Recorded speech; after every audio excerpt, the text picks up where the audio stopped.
Então, hoje nós chegamos ao final do Evangelho de Marcos. Estamos na nossa última sessão. Vamos fazer todo o capítulo 16. Então, nós caminhamos... Eu tinha pensado em contar os domingos e esqueci, mas caminhamos por muitos domingos através desse Evangelho.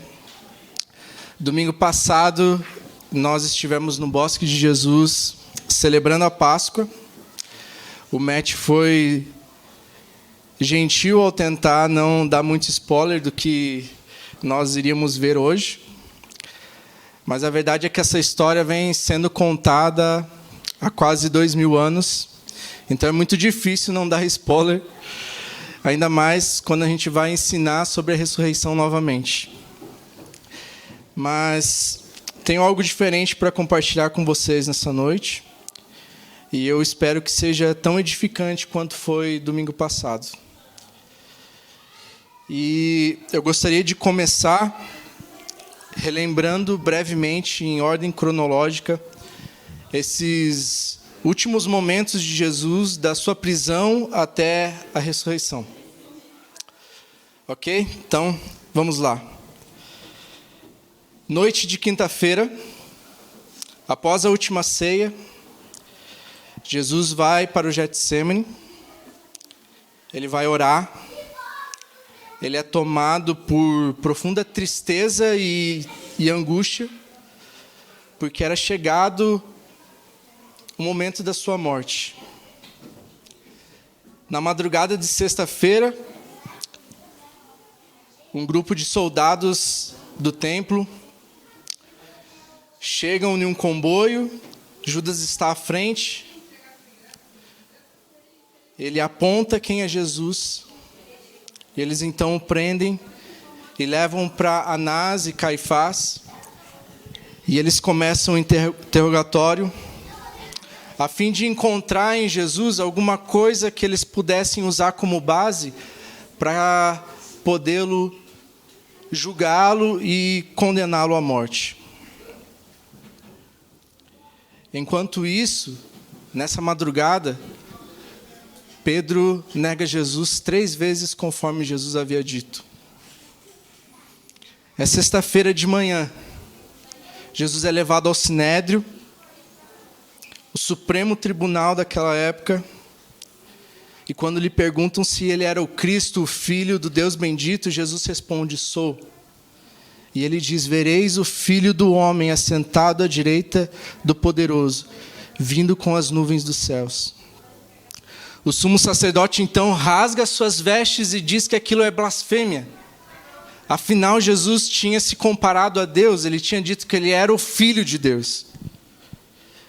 Então essa declaração era o suficiente para que eles pudessem então levar Jesus a julgamento e pudesse condená-lo à morte. Jesus então é levado a Pilatos, depois a Herodes, volta para Pilatos. E Pilatos não encontra nada em Jesus que pudesse condená-lo. E aí ele pensa, talvez se nós o castigarmos de uma forma tão brutal e colocarmos ele diante da multidão, talvez isso vai apaziguar a ira dessa multidão. Mas não foi o suficiente. Então Pilatos apresenta um criminoso diante deles, Barrabás, talvez no intuito de que, diante daquele homem, talvez eles pensassem, poxa, eu acho que agora não dá, né? Vamos soltar Jesus, porque entre Jesus e Barrabás, não faz sentido a gente pedir para que soltem Barrabás. Mas a multidão pede para que Barrabás seja solto e grita para que Jesus seja crucificado. É sexta-feira, 9h da manhã. Ele é levado ao Gólgota e crucificado. Em volta de Jesus há toda uma zombaria. Não é esse o Messias?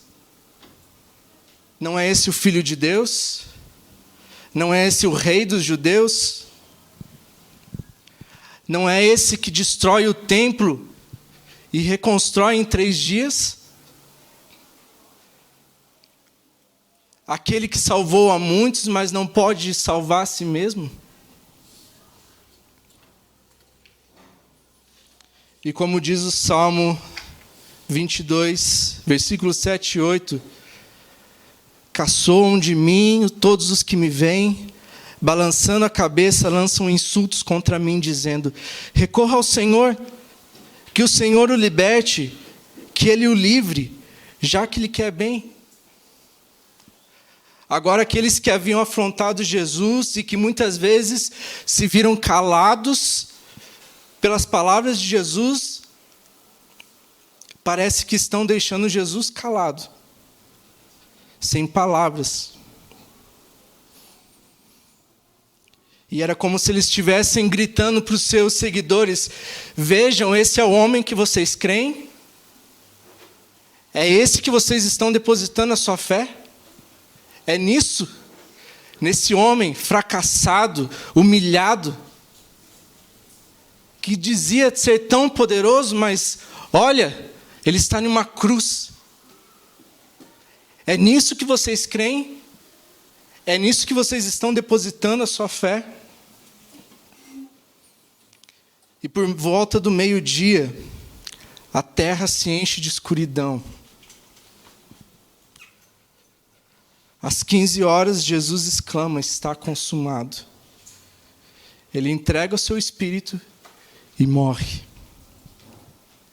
Então o véu do templo se rasga de cima a baixo. Há um grande terremoto, alguns homens ressuscitam, e um centurião declara: verdadeiramente este era o Filho de Deus. No fim da tarde de sexta-feira, José de Arimateia pede o corpo de Jesus. Ele o coloca em um túmulo, as mulheres estão acompanhando, observando onde ele foi sepultado. O túmulo é selado e guardado por soldados romanos. Então se inicia o Shabá, que começava ao pôr do sol de sexta-feira. Era o dia do descanso, e nada poderia ser feito. E diante de tudo isso, havia somente um silêncio.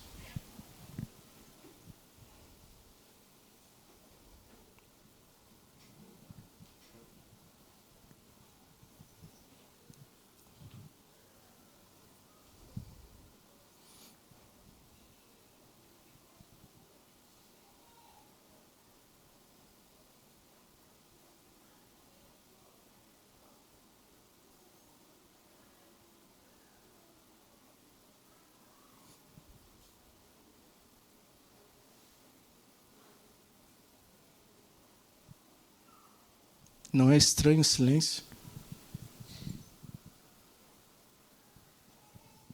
Quando nada é dito, quando nada é falado, você consegue imaginar como os discípulos de Jesus estavam naquele dia? Talvez esperando: Senhor, fala alguma coisa. Senhor, faz alguma coisa. Mas eles tinham apenas o silêncio. É interessante que Jesus decide morrer próximo ao Shabá, porque eles não poderiam fazer nada. Eles precisavam descansar em Deus. Eles precisavam esperar. Mas, versículo 1 diz assim: quando terminou o sábado, Maria Madalena, Salomé e Maria, mãe de Tiago, compraram especiarias aromáticas para ungir o corpo de Jesus. Essas mulheres, assim que possível, elas saíram correndo para comprar essas coisas. Após a morte, depois de umas 12 horas, e se eu estiver enganado, depois me corrijam, o corpo começa a entrar em estado de putrefação. Nesse momento, o corpo inicia uma decomposição de forma efetiva e as bactérias que vivem no intestino, elas começam a digerir as proteínas e a eliminar gases, e isso gera um odor muito forte. Então, aquelas mulheres estavam correndo para comprar algumas especiarias para que elas pudessem ungir o corpo de Jesus, porque provavelmente quando elas chegassem lá, seu corpo já estaria fedendo.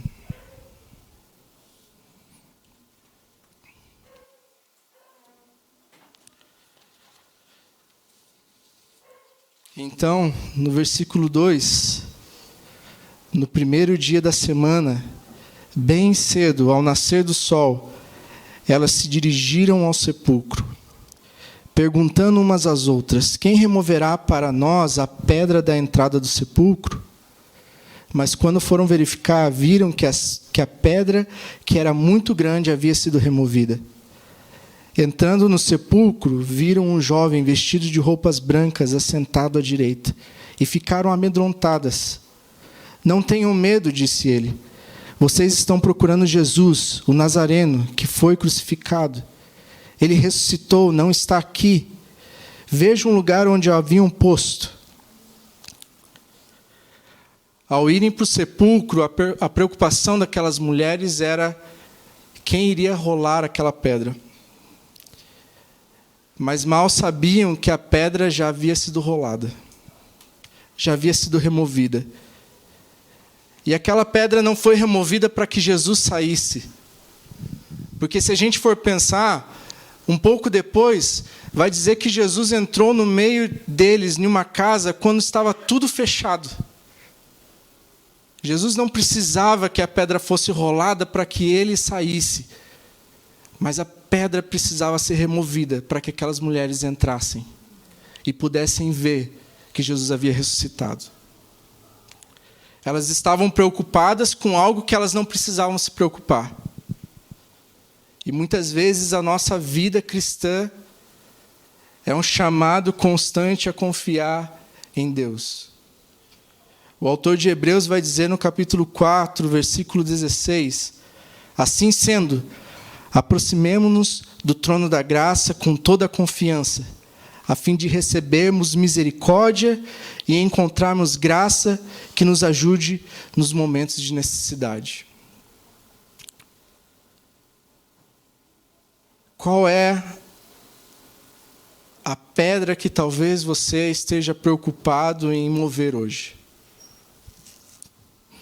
Talvez seja pesada demais, ou até mesmo impossível de ser movida, mas o convite de Deus é que nos aproximemos dele para encontrarmos graça e misericórdia. Agora, se tem uma pessoa nessa história que precisa de graça e misericórdia, é Pedro. E talvez por isso que o anjo vai dizer, aqui no versículo 7 e 8, vão e digam aos discípulos dele e a Pedro, ele está indo adiante de você para a Galiléia. Lá vocês o verão, como ele lhes disse. Tremendo e assustadas, as mulheres saíram e fugiram do sepulcro, e não disseram nada a ninguém, porque estavam amedrontadas. As últimas palavras que a gente tem registrado aqui em Marcos acerca de Pedro, fala que ele estava chorando. Ele havia negado Jesus 3 vezes. E provavelmente ele estava arrebentado. Talvez se sentindo tão indigno quanto Judas. Alguém que disse: Senhor, por ti eu darei a minha vida. Se for preciso morrer, eu vou morrer contigo. Mas logo depois, diz que não conhece esse tal de Jesus. Pedro deveria estar enfrentando o peso da sua falha. Deveria estar se sentindo um fracassado. E talvez tem momentos na vida que nós nos sentimos assim. talvez falhos, inúteis e indignos. Talvez tenha algum momento na sua vida que você falhou e que seja tão vergonhoso que isso lhe seja um peso. Mas o anjo manda dar um recado para Pedro. Avisa Pedro que Jesus está esperando na Galileia. Você consegue imaginar Pedro ouvindo isso? Pedro, Jesus não está morto e Ele está te esperando na Galileia. Lembra como Maria reconheceu Jesus? Quando Ele a chama pelo nome? E agora era a hora de Jesus chamar Pedro pelo seu nome.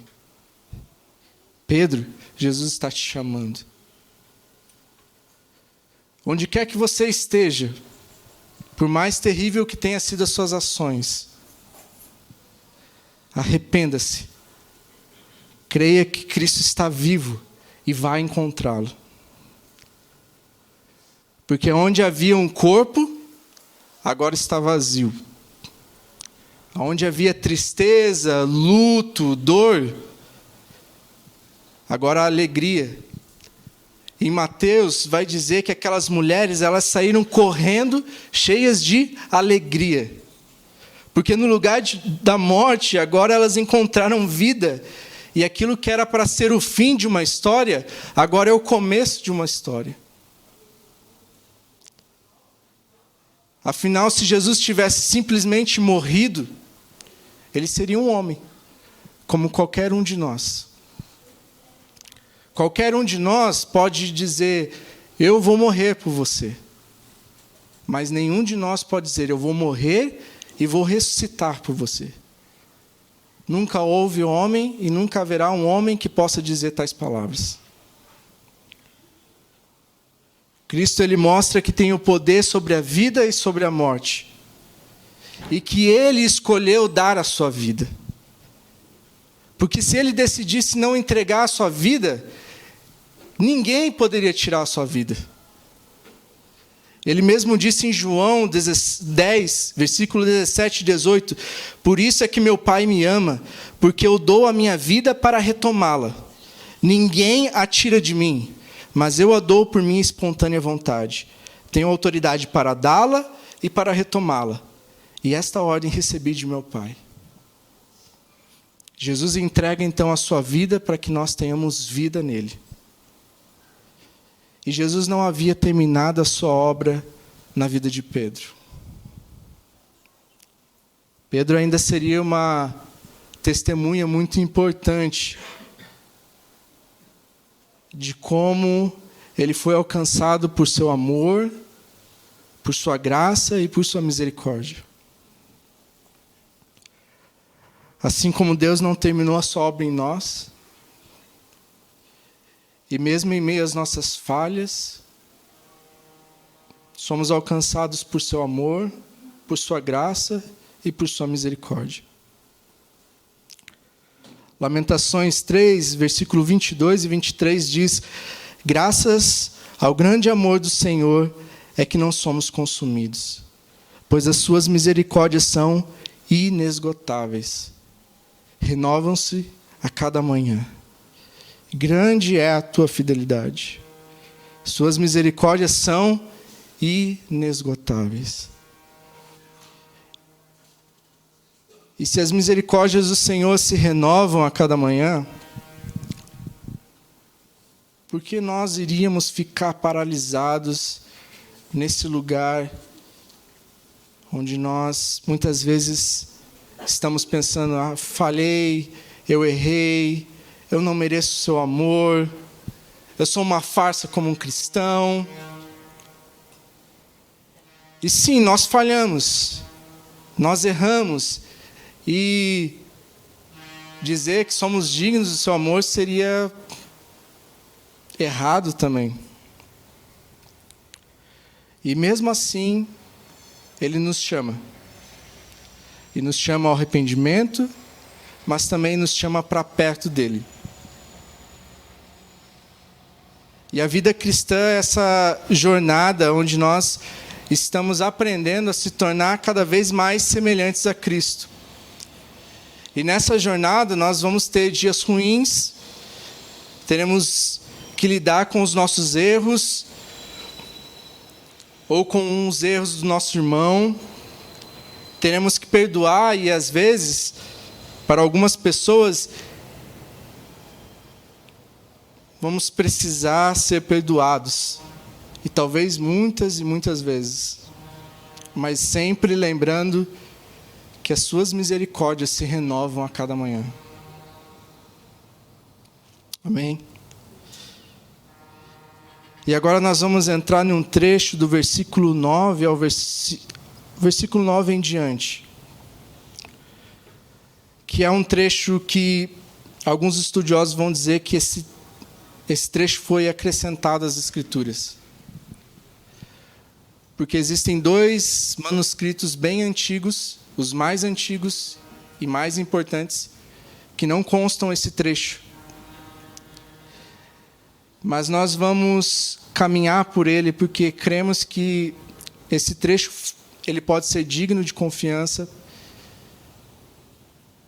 E eu vou dar 3 motivos. Primeiro, porque embora ele não esteja nos manuscritos mais antigos, ele foi citado por pessoas que viveram antes desses manuscritos mais antigos.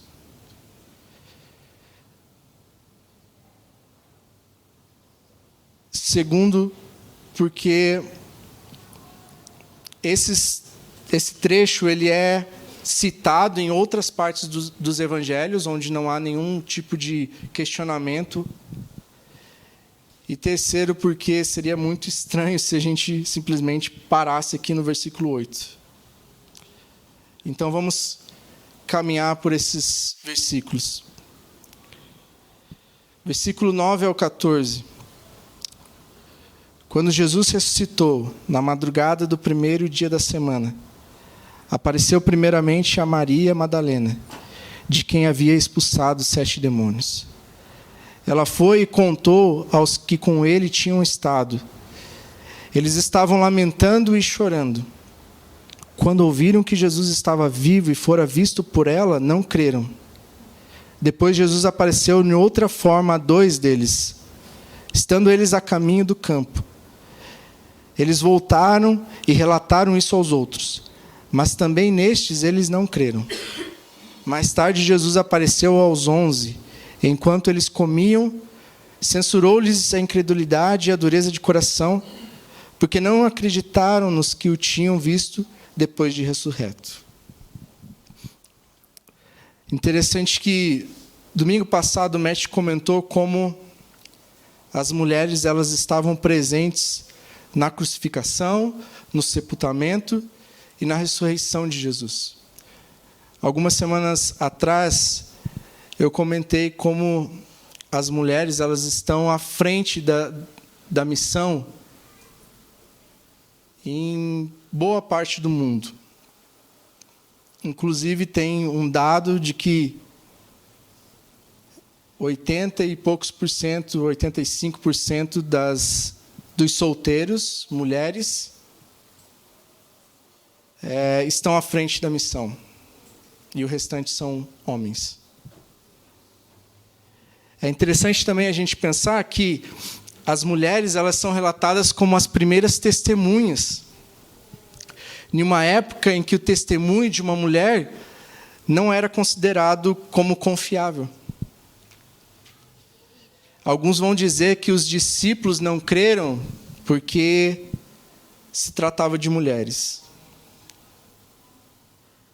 Mas a gente vê também que depois 2 homens vão testemunhar acerca da ressurreição de Cristo e eles também não creem. Eles estavam lamentando e chorando, incrédulos. E talvez isso nos descreva em alguns momentos da nossa vida. Em luto, chorando, lamentando, talvez pensando, cara, nada pode ser feito. Mas Jesus vem, repreende eles, e de forma muito dura, porque Jesus vê uma incredulidade muito grande no coração daqueles homens. Mesmo Jesus estando com eles, mesmo eles vendo tantas coisas incríveis, eles ainda continuavam incrédulos. Hebreus 3:12 vai dizer: cuidado, irmãos, que nenhum de vocês tenha o coração perverso e incrédulo, que se afaste do Deus vivo.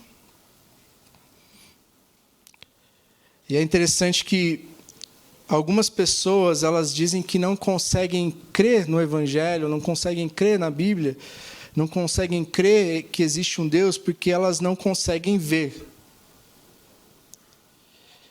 E dizem muitas vezes que é tolice. É tolice alguém crer em algo que não pode ser visto. Mas a real é que esses homens estavam vendo, e mesmo vendo não estavam crendo. Lucas vai relatar que Jesus aparece no meio deles, do nada. E eles acreditam que era um fantasma, a ponto de Jesus pedir algo para comer, para que eles vissem que não era um espírito, mas que ele estava ali em carne e osso diante deles. Tomé havia dito que só creria se ele visse e tocasse, não só visse, mas tocasse.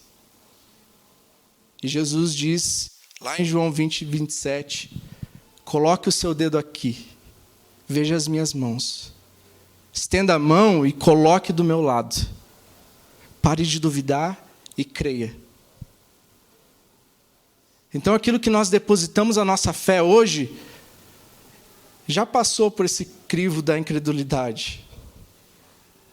Ainda que nessa passagem de João, Jesus vai dizer: porque me viu, você creu? Felizes os que viram, os que não viram e creram. E João vai seguir escrevendo: Jesus realizou na presença dos seus discípulos muitos outros sinais miraculosos que não estão registrados nesse livro. Mas estes foram escritos para que vocês creiam que Jesus é o Cristo, o Filho de Deus, e que, crendo, tenham vida em seu nome. A nossa fé, ela não é baseada em algo que nunca foi visto. Porque, embora Deus seja espírito e não possa ser visto pelos nossos olhos, quem vê o Filho, vê o Pai.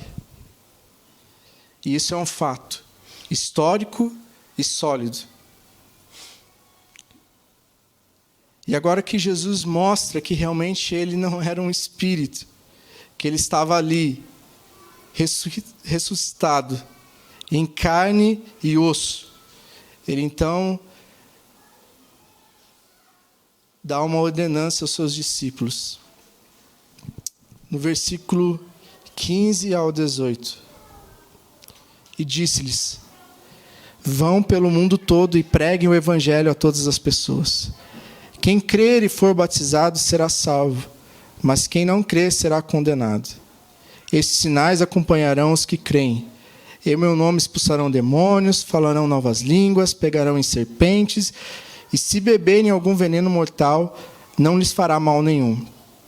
Imporão as mãos sobre os doentes, e esses ficarão curados. Os discípulos são essas testemunhas oculares de Jesus. Essas testemunhas queriam falar para as outras pessoas que ele não estava morto. Eles iriam espalhar essa mensagem. E os próprios discípulos, falando essas coisas para outras pessoas, conforme essas outras pessoas iam ouvindo e crendo, elas eram chamadas também a falar de Jesus para outras pessoas.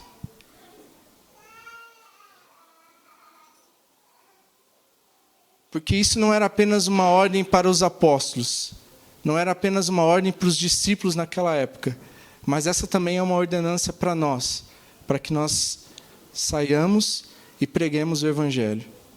E possamos contar para as pessoas lá fora que Cristo não está morto, Ele vive. E a sua vida foi dada para que nós tenhamos vida nele.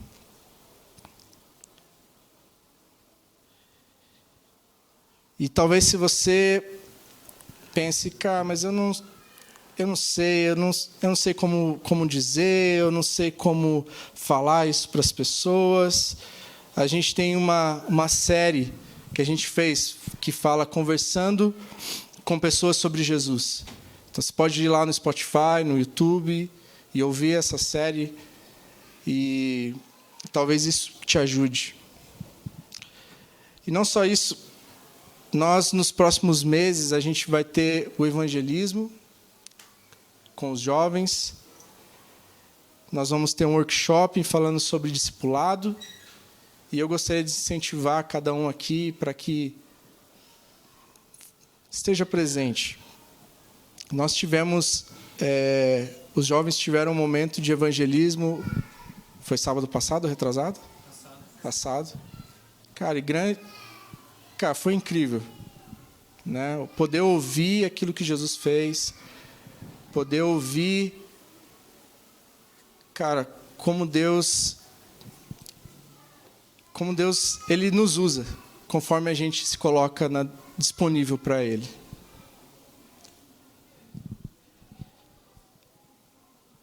Aqui tem uma coisa bem importante que a gente precisa deixar bem claro, porque alguns vão usar esse trecho aqui também para poder falar acerca de como o batismo é necessário para a questão da salvação. E eles vão dizer que as pessoas só são salvas se elas forem batizadas.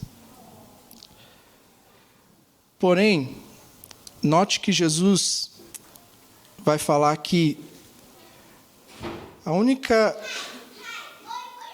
condição aqui não é o batismo, mas o crer. A condenação que Jesus fala aqui está diretamente ligada ao ato de não crer.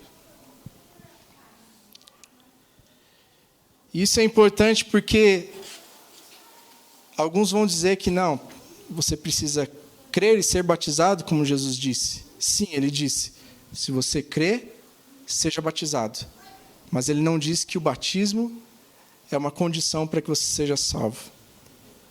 Porque senão aquele homem ao lado de Jesus na cruz, quando ele disse, Senhor, lembra de mim quando entrar no paraíso, Jesus iria falar para ele, então, está aqui crucificado, eu não posso descer daqui, não tem água, não vai ser dessa vez.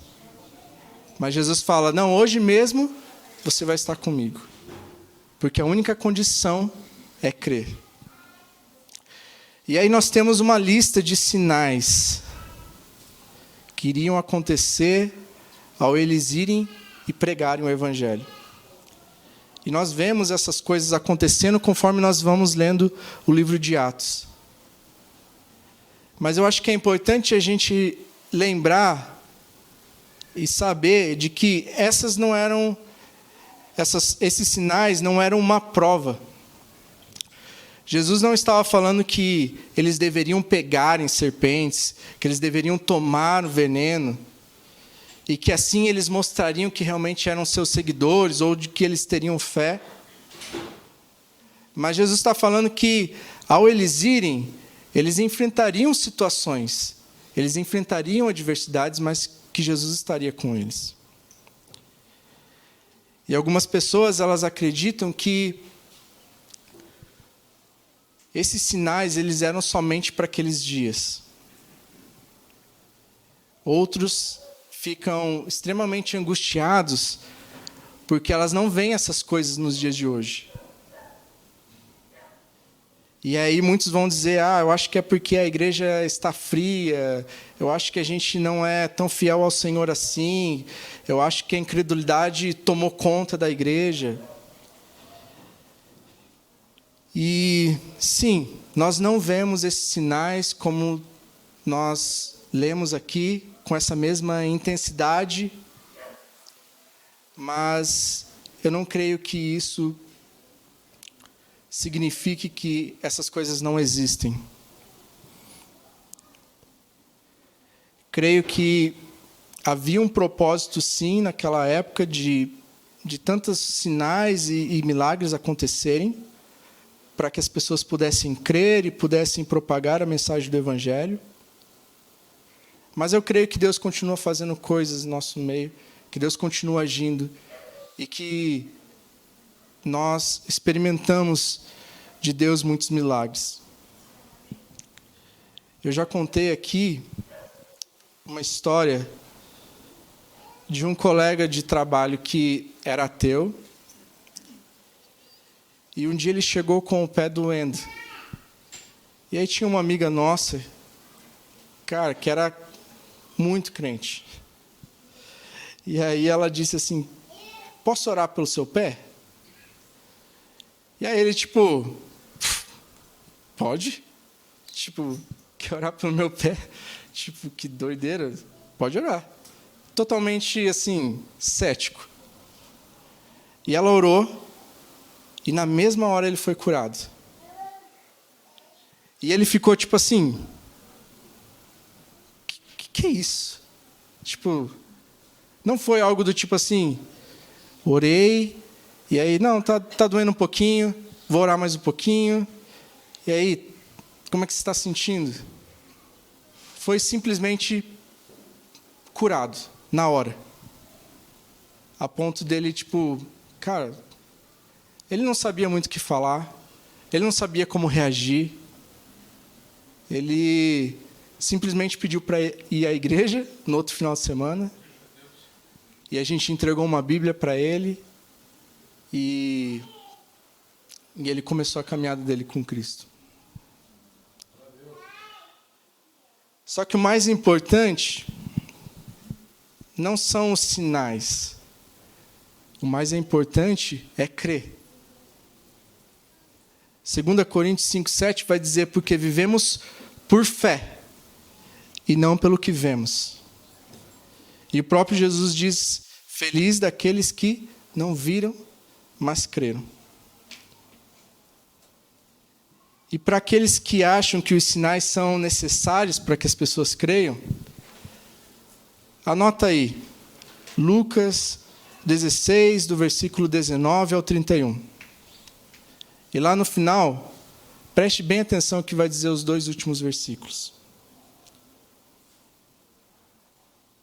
Porque quem convence o homem da sua condição não somos nós.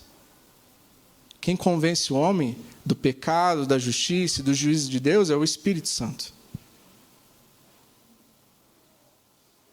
Então, não adianta sinais, não adianta quão eloquente eu seja aqui na frente, quão convincente eu seja, porque essa obra é do Espírito Santo.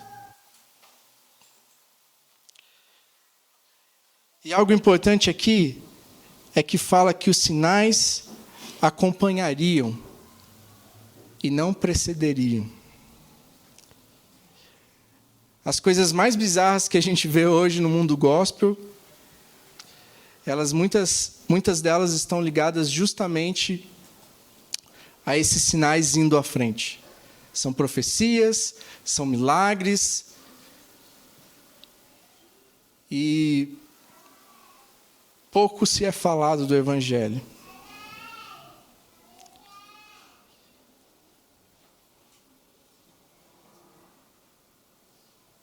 E o importante é a gente lembrar que muito mais importante do que sinais e milagres é essa consistência que a gente tem naquilo que a gente crê. É essa fé que não é abalada pelas coisas que vemos ou não vemos, mas que está firmada na palavra de Deus. E aí, caminhando para os últimos versículos, versículo 19 e 20 diz assim: depois de lhe ter falado, o Senhor Jesus foi levado aos céus e assentou-se à direita de Deus. Então os discípulos saíram e pregaram por toda parte. E o Senhor cooperava com eles, confirmando-lhes a palavra com os sinais que o acompanhavam. Jesus agora, então, ele volta para o lugar da onde ele veio. E é importante os evangelhos registrarem isso, porque ele está à direita de Deus. Então Jesus, ele não é um grande homem, não pode ser considerado um grande homem, não pode ser considerado apenas um grande profeta, ele não pode ser considerado simplesmente um ser iluminado, porque ele é Deus. E ele está acima de todas as coisas. E isso é algo que vai ser defendido pelos apóstolos ferrenhamente. Isso faz parte do credo apostólico, que diz: subiu aos céus, está sentado à direita de Deus Todo-Poderoso, de onde há de vir para julgar vivos e os mortos. Os discípulos vão em obediência, então, pregando o evangelho. Jesus já não estava mais fisicamente com eles, mas ele havia deixado o Espírito Santo para estar dentro deles, com eles e ao lado deles. E esse é o mesmo Espírito que está conosco nos dias de hoje. Ele nos convence de todas as coisas, ele nos capacita a viver a vida cristã. Ele é o nosso consolador nos momentos difíceis dessa caminhada.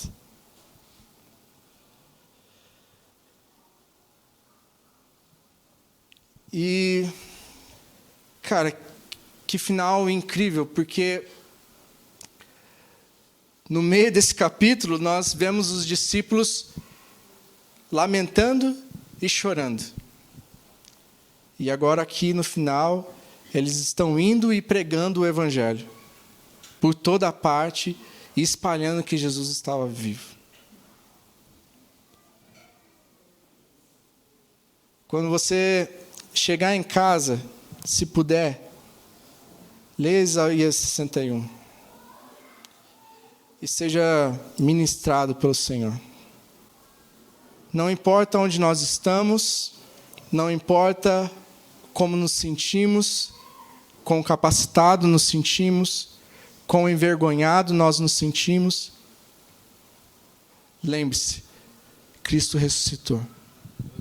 Ele morreu por mim e por você, para que nós tivéssemos vida. Amém? Vamos nos colocar de pé, orar e louvar o Senhor.